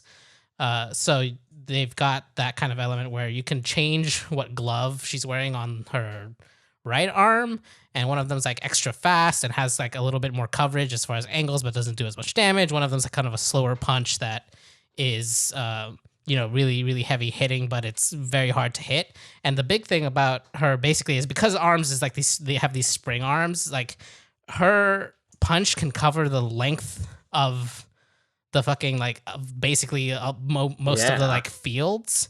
But the issue there being that if you get dodged and like closed in on, you have a lot less options. She can do a few short range kicks, but they're not super strong. It's like it's not super viable. Wait, do her punches not work up close? They do, but they're super easy to dodge. There's like I see. It's like the what's it called? The startup animation is slow enough that if someone's on you, like your response should be to try to get away. But it's like she's like a real zoning character, and like that's interesting. Like you want to keep them as far away as possible. Her like tilt attacks you can do in the air. Normally, when you do an attack in the air, it's actually something different for each character. But for these, it's just her. It's still her punches, because the idea is still about just keeping people away from keeping distance as much as possible. Yeah. It's a very different play style, and like that's one of the things. I don't know how. I feel like it's gonna be difficult to use, but if somebody can get really good with her, it could be kind of interesting in shaking up the like speed of those matches that normally happens. But we'll see what it looks like once it gets into like competitive hands. I'm interested as always, just because like, hey, this is a new way to play this game. Like this is a new fighter that isn't just like, look, we've added so and so and like it works the way you think. It's like we added so and so and that it's changing something fundamental about the way that we usually make these characters. So they keep doing that. It's great. I love it. Yeah. Was there a tease as to who's next? Was there a tease as to who's next? No, I don't think so. No. Okay. Which is unfortunate. I'm always curious. Yeah. We'll they added Vault Boy as a Mii character. Why? What? I don't know. They keep doing this. They do these like costumes for the Mii characters, which are like the 3 like customizable. One's a kind of Samus-like, one's Link-like, and the other one's kind of punchy, like Captain Falcon-ish style characters that are customizable. The Mii brawlers, and those have like they make different costumes for them. Right. So that was how they added Sans onto Sans, Tail. yeah. Wait, what was Sans a Samus? What was Sans? Yes, Sans was a Samus, and he had one of his like skull cannons that you get during that fight if you ever fight him as the gun. Yeah. So they added Vault Boy, also a Samus, because ray gun. Sure. And also Heihachi from Tekken, the brawler. Great. And what was the other one? I'm seeing Callie and Marie from Splatoon, yes, which Splatoon. Is kind of clever. They look strange because they make them with the Mii faces, so they have a limited, which is they sure do. So they look weird, but it's fine. Vault Boy looks like Vault Boy. This is why, which is weird. Wait, that's not in the. That's not in the Mii. No. They totally just made a full ass like. Yeah. They did that with Sans too, because you can't really. But because you could, but it would be hideous. Yeah. yeah. So yeah, that was most of that. Cool. Smash. There's also a new stage which looks like any other stage. It's like fits the arms like arenas look and stuff like that. But yeah, I'm down. Shout out to Smash. Anyone else have anything else they want to shout out? I know, Rob, you are also, like me, playing some Hard Space Shipbreaker. I don't know if you have imminent thoughts on that, or if you want to save that for next time. I don't know how you. We feel. can talk about it more last time. Yes, it's cool, but I'm in that same space of I want to play the more advanced, maybe finished version of this when like more of the narrative stuff is in there. The narrative stuff that's there is cool enough that like I want to play the game with more of it. Damn it. Right. Because I do like, to give you the elevator pitch on this game, basically imagine homeworld ships taken to a breaking yard, and you are a shipbreaker there who your job is to dismantle decommissioned ships, and it is a starship disassembly puzzle game in some ways, and it's all about like managing zero-G and really quickly learning how to cut apart ships and salvage their most valuable components. And that's fun. That's a lot of fun. Like that is a thing that I think I played 9 hours of this really quickly, just getting really good at like slicing through ships and figuring out how to, you start each shift with a complete shift and you get really good really fast at within like 2 minutes, that thing is just floating in pieces that you are now just starting to slice apart.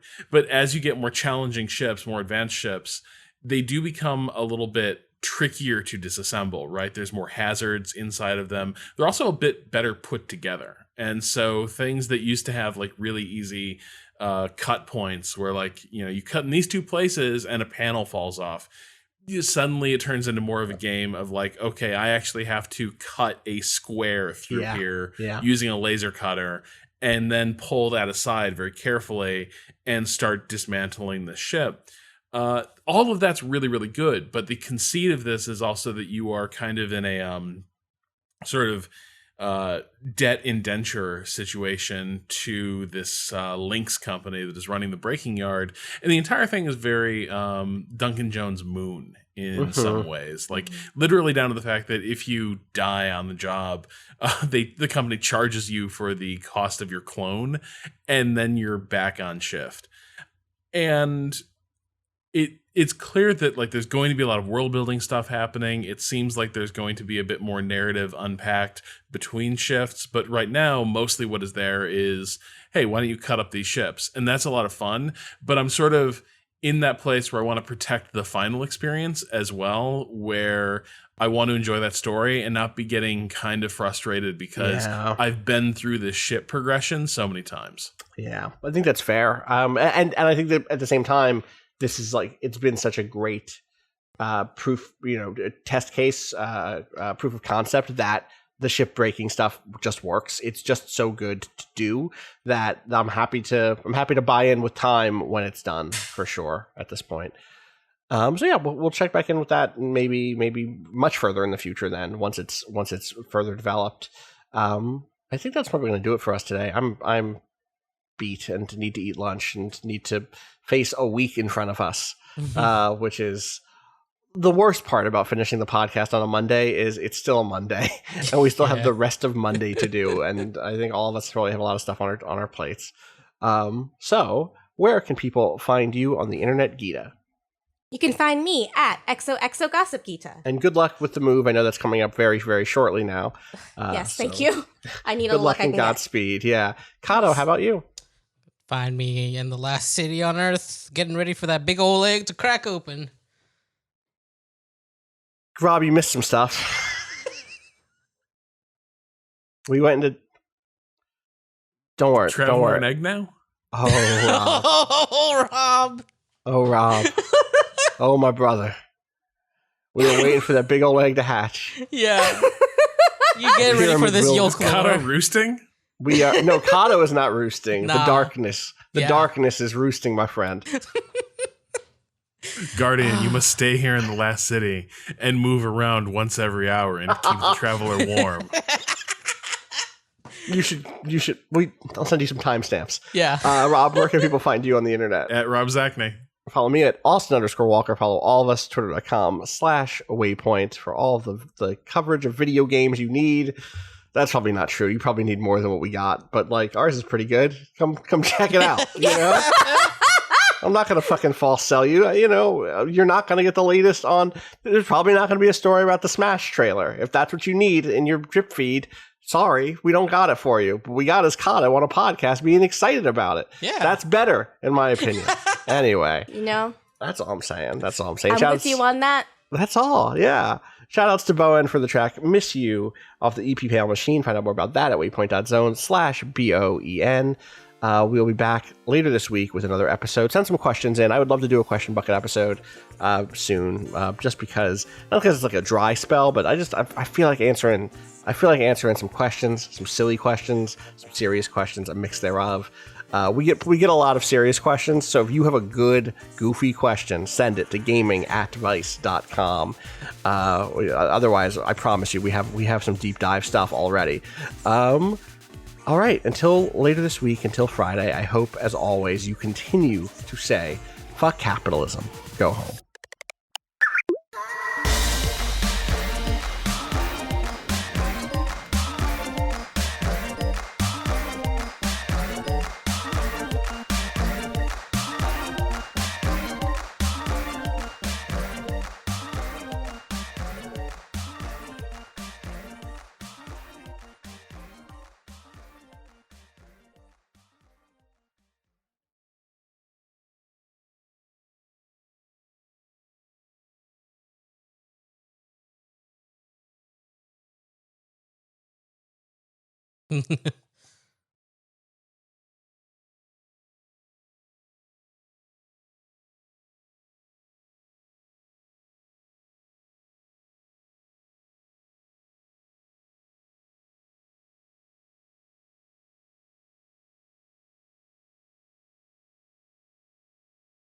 Usually there's a point where like it's late at night and I'm just on the verge of tears in my mostly packed up apartment. Yeah. And I'm genuinely thinking about I could just leave all this stuff. Like I Yeah. don't even know what half of it is.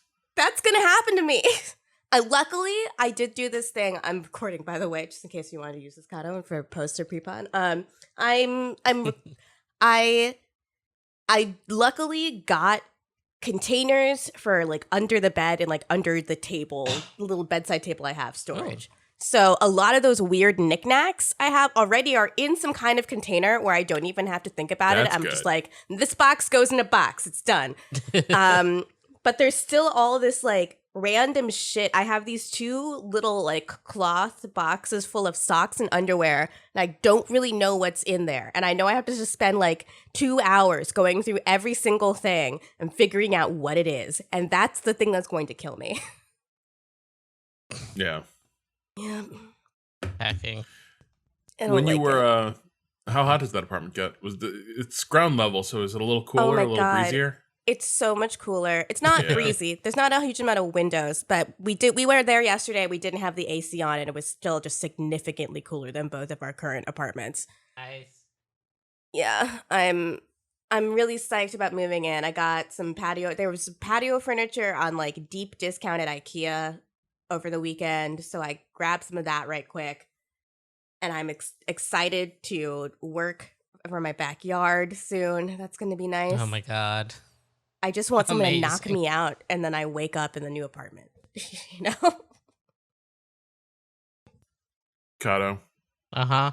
the AC is going to be running in the background of this. There's no choice. Okay. But if I turn that off, I will never catch back up with the heat in this apartment. What floor are you on? The 11th.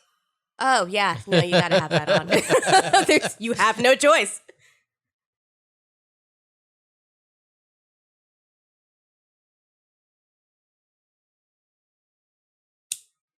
Yeah. I would also bet on this pod being the last one I'm on until I moved and settled into my new place. Just because, yeah, I got to take all this down. The dismantling is accelerating. Yeah. You could do what I did before I left LA, which was leave everything set up so I could continue playing Binary Domain. And then, rather than pack, go hang with Austin at the Vice office and then come back and immediately injure my back. Oh, cool. Yeah, I Buddy. definitely want to do that. That sounds That great. rolled. That sounds like the ideal. Disagree. No, I'm gonna give myself until the weekend to play games on the big boy computer, but the arm is like getting in the way of me moving around at this point. It's gotta go. Yeah. Time dot is? Let me open that shit up. I'm here now. I'm good. Okay. Let's do 18 seconds. Woo! I opened it at 17. Okay, well, I made I trusted it, you'd get there. I really did. yeah, I really did. Running a hurry up. Yeah, exactly. Today is the Sports. 22nd. Whoa. Yeah,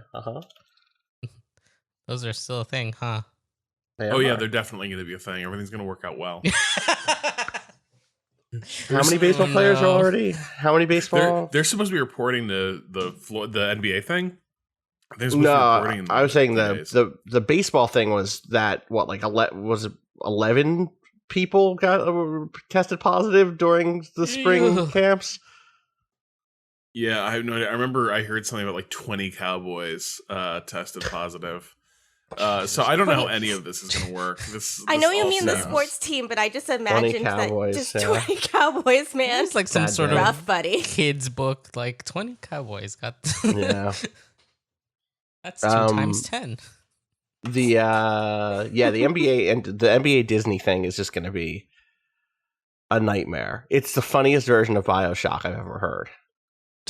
I was just like, a mediocre white dude stumbles into a theme park and is like, "What happened here?" It's like, "Oh, well, there was a pandemic, but we loved basketball too much." These really weirdly tall, Yeah, these weirdly tall corpses. all these tall skeletons. What's with all these tall skeletons? Fucking funny. What's with God. Oh my god. God. My parents always said I'd have a choice. And then just looking down at a pair of trading, like a Jordan and a Kobe trading card. Oh my god.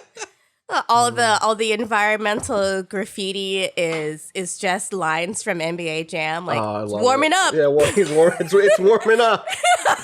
God. Audio logs, like He's on fire. He's on fire. Is it the shoes? Question mark. Really solemn. audio logs where like Adam Silver is laying out his philosophy for how they're going to do this right and like be an example to the world. And then like, but I'm a little bit worried about the Kyrie faction. I don't think I need to do anything about it. No one will believe what that guy says anyway. What's a Woj bomb? It's just like written all over the place. No one. It seems like it was devastated after a Woj bomb hit. Here's what's really gonna sell it. Trust the process. Trust the process. Trust the process. Scrolled. Oh my god. Ugh. Just think about it. Just, walking into a room and there's a huge mural and it just says, trust the process. Trust the process. And you walk into a room and it's just scrawled all over Post-it notes all over the walls. Love it. Incredible. I love video games. I love video games. We did it, everybody. We made one. Also, Tall Skeletons is a great name for a studio, just as an FYI. For anyone out there looking for a good studio name, Tall Skeletons. Have fun with that. I'm not turning on my camera today. I feel and look like shit. So, sorry, Rob, for throwing you out there as the only camera person today.